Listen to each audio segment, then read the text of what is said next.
Hi, Christian. Hello, nice to meet you. Welcome to your interview. Thank you. We're excited to have you come in today. Let's have a seat. We're going to spend some time together. All right.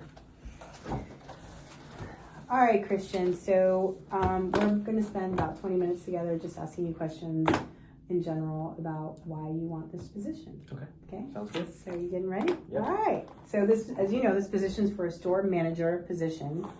And we just want to know a little bit about your customer service philosophy, your leadership style, and some common questions about the store. Okay, sounds good.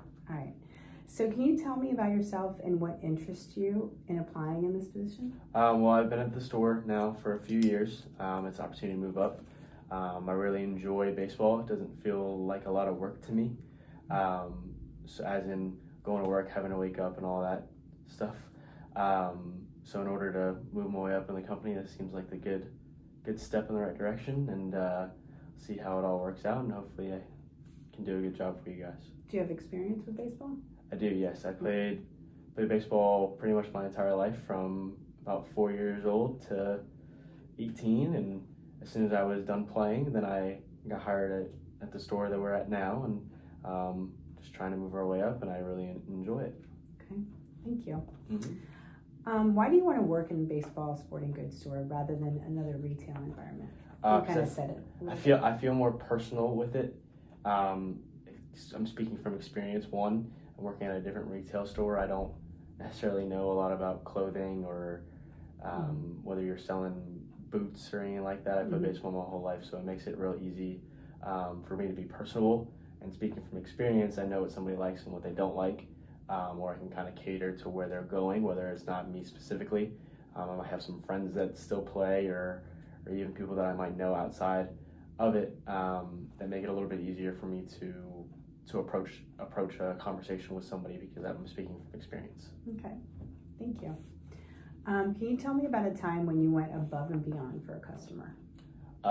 It's probably one that I remember a lot, because it doesn't happen a ton.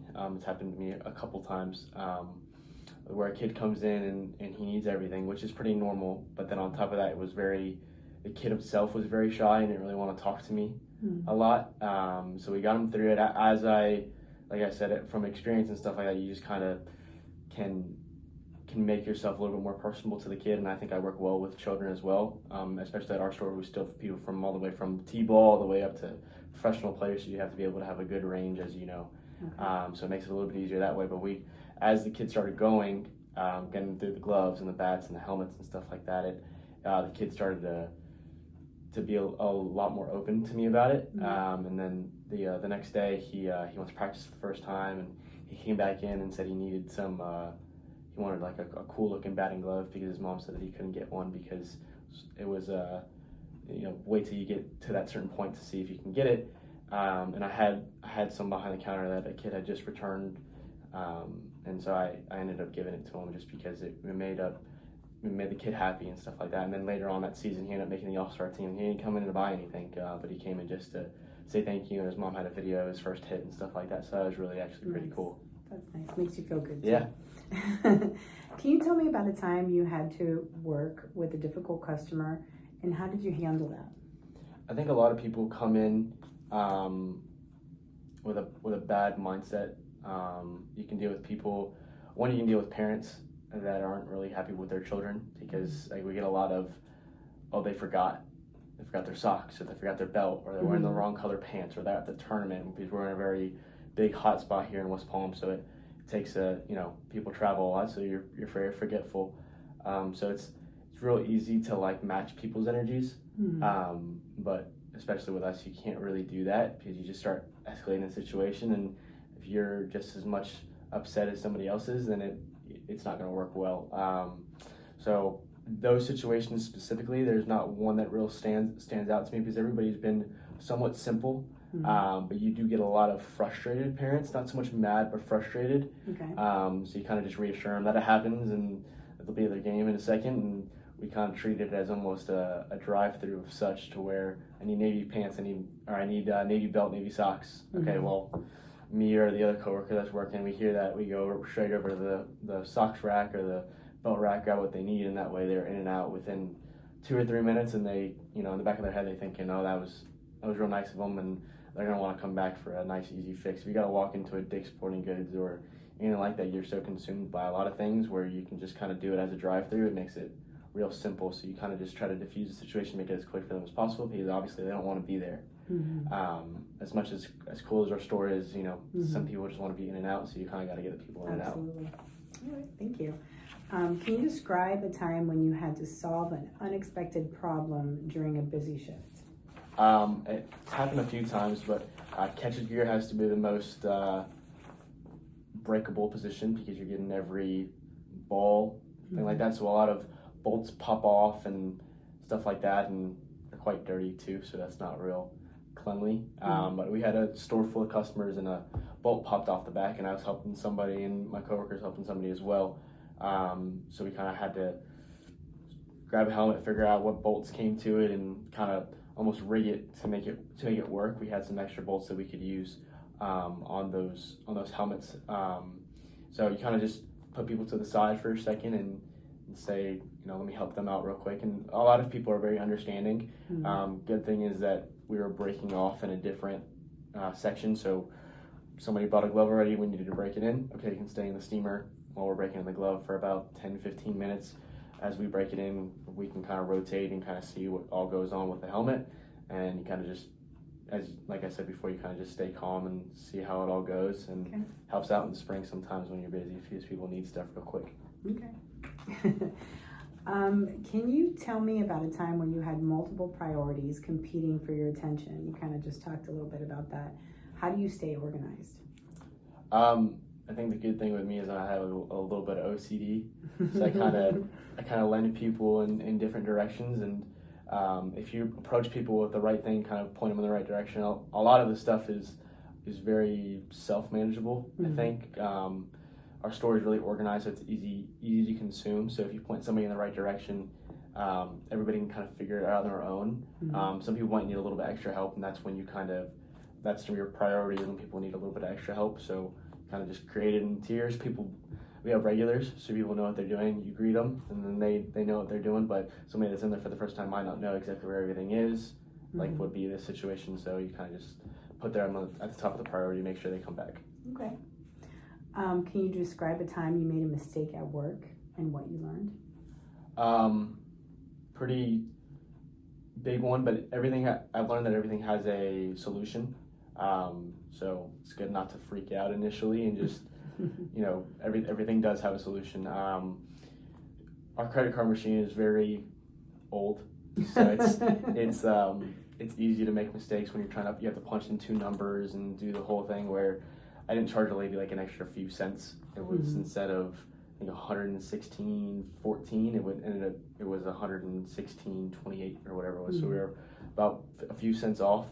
At first started freaking, because the lady already walked out the door, so we're like, okay, how do I collect? I know it's 14 cents, but still, that's if you keep letting that stuff add up, mistakes always can be fixed. So made sure we called the credit card company. The credit card was already in the machine, so they already had read the numbers. You just had to go through a process with the credit card company to see what we needed to do. They charged them the extra 14 cents. I ended up calling the customer because they had the names through it, so we actually ended up finding their phone number through it and just said, hey, we made a mistake. I think the big thing is just to be honest with people, because it's 14 cents.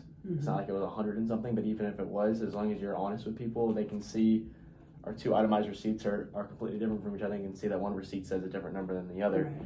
Hey, we made a mistake, it'll be there in a few days. Just want to make sure we're all on the same page, because when people aren't on the same page, it tends to... Yeah, you don't want to catch them up. Exactly.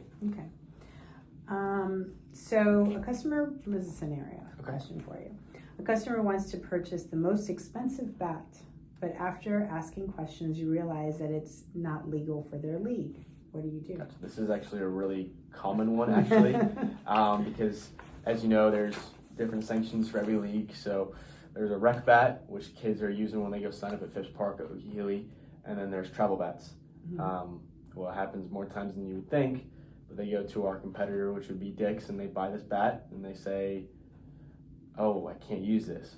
Or they come in, like you said, in a situation where they want the most expensive, and we get that you want the most expensive thing for your kid, but that's not necessarily what is one legal and two not necessary for the kid. So it happens a lot on the vice versa, where a rec parent is trying to buy a travel bat, not knowing better. So they see all these videos on these bats and they think, oh, that's the bat I need for my kid, and that's not necessarily true. Right. So you talk them through all the sanctions and governors, and we actually have a bat that's cut out so they can see what the inside of a rec bat looks like compared to a U-trip bat. So How do you know the sanctions?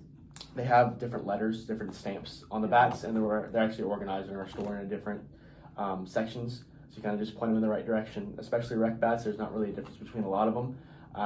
So in the other case, where a person's trying to spend $400 on a rec bat, it's going to get the same performance as a $100 bat. Especially when you're, we like to call it balling on the budget, to where you don't have to spend the money in a glove or cleats or just other necessity that you could need, where you don't need to spend $400, and people actually end up really appreciating that because you end up talking them down and saving them. Yeah, absolutely. Nice.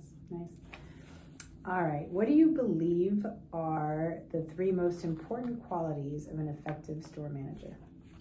I think the 3 most effective are, like we talked about before, learning how to handle especially difficult situations, because they unfortunately come when you least expect it. Especially when you're having a great day, some stuff just kind of comes out. So you need to be able to learn how to deal with customers, and then 2, which kind of comes off of that, is just dealing with your employees too. Because now I don't like to see anybody as higher up, but you have to manage them in a way. So learning how to manage people without being super micro managing, or how do you say, just overwhelming to people, because the energy that I'm going to come off to you might be different than how it comes off to me. So everybody's different, so you have to learn people in different ways, and figure out how people operate, so everything goes smoothly. Because you want everybody to like each other, that way everything goes about fine. So it'd be that's the main quality, is just learning how to deal with 1, customers, and 2, the people that you actually work with, because they're going to see you every day. Right. Okay. Why should we hire you for this position? I think I put in a lot of years as a regular employee, as a sales floor person, to where I know what it is to do that job. So I think it's important to do the job before you're a manager at the job. And now I think I've put in a good amount of time in order to do that. I know the game in and out, so it's real easy to transition into that position, and it's somewhere I would like to be at for a long time. So figured let's move up and let's seize the opportunity. So let's see how it all works out, and I would really like the position. Okay. I got one more scenario question for you. Inventory indicates 5 baseball gloves are in stock, but none are on the sales floor. What steps would you take? It's a lot of process of elimination. So you kind of go through it as, all right, so if you have 5 gloves, they're obviously not there. So let's make sure we do a clean sweep. Let's sure that's always the first step, because you have ages of 5 jumping through the store trying to get all these things. So somebody's gonna grab something from the top, hand it to their kid, and he's gonna put it in the sock section, or on top of the bats. How many times have we found stuff in places where they're not supposed to be? So do a thorough check of make sure they're not laying around anywhere. I mean, gloves are kind of hard to miss in that scenario, but you kind of work your way through it, and finally, if it's not that, we end up donating a lot of stuff too. So maybe we didn't go through the necessary steps at the beginning. If we were giving 5 gloves to a league, or we didn't take it out of inventory because obviously a transaction wasn't taking place, we gave them away. So maybe when Tom from Phipps had came in and bought 5 gloves, or didn't actually buy them, we were donating them to him. We didn't take them out of inventory after he left, because situations happen and you try to go through this, that, or the other, and so you're trying to make sure that you didn't give it away to somebody. And if you didn't give it away to somebody, we have cameras, try to see if somebody stole it. Hopefully not. Mistakes happen. Somebody could have not rang it up the right way, because again, our system is pretty old. So if I'm typing in number 2000 for a glove, and I forget to type in the 2000, it didn't keep the inventory. So you kind of have to work through it that way. It's an unfortunate situation. At the end of the day, if it's misplaced and you can't find it, unfortunately you have to eat it. But it is what it is sometimes, and you just have to communicate that to your uppers. And stuff happens all the time. We're gonna take some loss as we know. So Okay. hopefully it's one of those other options. But if it comes to that, it is what it is. So I come in because you guys sell softball Yes. equipment too. Mm-hmm. So customer comes in, knows nothing about softball, but the daughter wants to try out for softball. Mm-hmm. What does that look like to you? So Like, what would you do for the parent, for the kid, for the? So we make sure that the parent knows that they don't need to buy everything right now, because more than likely they're going into rec softball, and a lot of what you need is you can borrow somebody's bat. You need three Give her things. some tips, You need some tips. You need it's necessary to have a glove. Mhm. Probably need a ball, and you can go practice in sneakers for right now, but kind of see what you need as you get there, because when you start adding all these things up, it can be a pretty hefty penny. So you kind of can do it in spurts, and you kind of reassure the parents that they don't need everything at the highest end right now.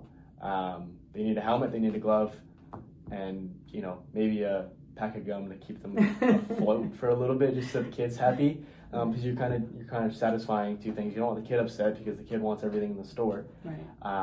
But when she gets into the softball world, it all starts to add up on itself. As I've noticed, after a while, a cart can go from $100 to $1,000 really, really quick. Yeah. So you kind of make sure that we have inventory for, the beginner level of it. A $40 glove instead of a $400 glove, or instead of a $30 bat instead of a $300 bat. You don't want anything super cheap that's going to break, but you want something that's at least serviceable for them.